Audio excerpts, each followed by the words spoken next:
Good morning, my friends. It's 6:46 a.m. Eastern Standard Time, Sunday, September 8th. It seems like I have a critic. I took down my last video because, believe it or not, I only started about an hour ago, and thanks to Mr. Lilo, I've been a very productive person. They commented that, how do I know if this is a he or a she or a bot, or no, identifies as a bot.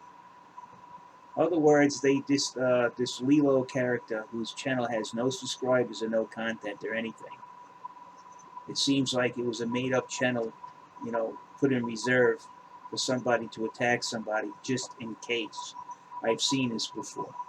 Well, Lilo said the main premise of my channel should be my proper pronoun use and if the person identifies as a bot or not. Well, Lilo, I don't give a shit about your gender politics, okay? I don't give two shits, and neither do these 8,000 people who are gay, straight, trans, black, white, Latino like myself. So if you're going to go there for the identity politics and look to attack my channel because it upsets your owners at the Litecoin Foundation or your market maker or whoever you happen to dealing with, we don't care. Now, Lilo, what you actually did today was help me, whether you realize it or not.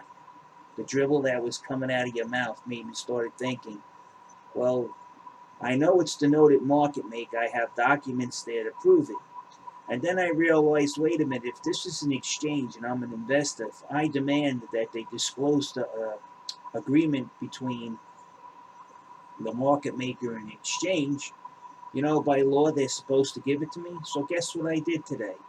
I demanded the user agreement on Litecoin between the Litecoin market maker and the exchange. I can guarantee they will not comply, Coinbase Pro, on the issue of Litecoin. And if Lilo, if you're a friend of the Litecoin Foundation, okay, you're working with a bunch of criminals. And we have most of the names already of the people involved. We'll just add yours to the list. All right? So go ahead. I don't know what they're paying you. Maybe they're giving you 2 or 3 Litecoin. So whatever's going on, it's going to come into an astounding headlong crash. Because if I wasn't telling the truth, Coinbase would sue me. So would Charlie Lee, and so would the other guys. Been doing this for 2 years. No papers were ever served to my house, okay? And I would welcome them if they served them to my house. I'd be more than glad to go to court and take all my records and go up in front of a judge and say, well, they're trying to sue me from disclosing the fact that their market maker is manipulating the market and they hatched a plan and they scammed people out of $300 million. Here you go, judge. And then we have full disclosure. And then we go to trial. All right? Then we go to trial. I'll defend myself. Then we have every reason to do a countersuit. So go ahead. Go ahead, Lilo. Thank you, Lilo. Now, how do you know it's a he or a she or somebody that identifies as a bot? Man, people like that talk these, it's more important or what you stick in you or you stick in somebody else. That's your whole life. Never mind that your sexuality is just a basic part of your whole life. These people make it their whole life. They're basically obsessed with it. That's not identity, okay? You know what that is? That's a mental illness. When you become so obsessed with something about my sexuality is me. I'm my sexuality. What I do in the bedroom is the most important thing in my whole life. It's got to be reflected in every aspect of my life. If a straight gendered person did that, it'd be called sexual harassment. So let's knock it off already with this gendered politics and these weak attacks from these clowns that support Litecoin, and they're worried about somehow they're going to lose money, and they couldn't care less about what's been happening to everybody else. They can't do simple math, or they could do simple math. It's just that they're either associated with Litecoin somehow, in some way and they support it. They're very close and they take it close to heart that this is all being exposed. They would do feeble attacks. You go on my video and you see this idiot, Lilo. How do you know it's a he or a she? Who the hell? This isn't a political channel, you idiot. It's about who stole the $300 million from the over 8,000 Litecoin investors that have watched my channel. Or have you lost the focus? Stop looking between your legs and start looking between your eyes. All right, people, this gets me upset.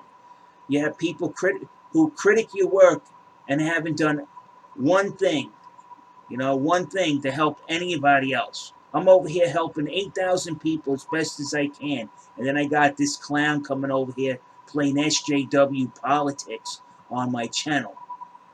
And he doesn't help anybody. Social justice. You would think if you're all about social justice, wouldn't you help the 8,000 people of all diverse backgrounds that have been robbed? No. Attack the guy that's spreading the message. Maybe he thinks I'm getting too much attention and he wants the attention. That's what it seems like to me. All right, people, be aware. So now with the help of Lilo, he planted the idea to go research if I'm due to see the agreement between the market maker of Litecoin and Coinbase Pro. And yes, we are. So now they have to give me the records. They have to give me the copy of the agreement and expose the name of this market maker, because it's used to assess risk in any investor in any market of the security. That maybe that the market maker be Ivan Boesky for all you know, or Michael Milken. Some criminal mastermind. It could be Jordan Belfort for all you know. Oh, well, you look at it, oh my God, it's Jordan Belfort. I don't want to invest in anything this market maker Jordan Belfort is involved in. That's why they're supposed to disclose the user agreement between the market maker and Coinbase Pro. Right, people? So understand that. I sent the message. I recorded myself sending it. Let's see if Coinbase Pro knows their own laws for running their own business. Let's see.